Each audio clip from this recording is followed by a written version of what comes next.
আপনাদের কাছে আমি সাহায্য চাইতে চলে এলাম। স্ক্রিনে যে ছেলেটাকে দেখতে পাচ্ছেন, সে ছেলেটা প্রায় কিছুদিন থেকে মৃত্যুর সাথে লড়াই করছে।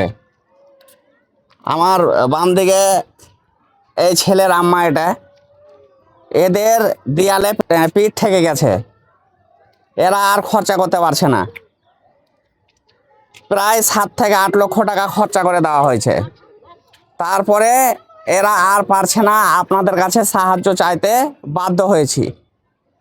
গ্রামের অনেক মানুষ আছে এখানে। আমি এই ছেলের স্ক্রিনে দেওয়া এই যে ফটো দেখতে পাচ্ছেন, এই ছেলের আম্মার কাছ থেকে আমি কিছু জানবো যে কত টাকা খরচা হয়েছে, কি রোগ হয়েছে, কিসের জন্য সাহায্যর প্রয়োজন পড়লো মানুষের কাছে। কি হয়েছে আপনার ছেলেকে? আমার ছেলের কিডনির সমস্যা। 7 মাস থেকে 8 মাস হতে চললো। 8-9 লাখ টাকা খরচ করে দিয়েছি, এখন আমি পারছি না। 8-9 লক্ষ টাকা খরচা করতে হ্যাঁ। আর পারছেন না? না, কোনো আমার উপায় না। এখন কি খাওয়াবো, কি কোনখানে নিয়ে যাবো, কোনো সাহায্য পাই না। আচ্ছা, কান্না করিয়েন না, অনেক মানুষ আছে অবশ্যই যে স্ক্রিনে যে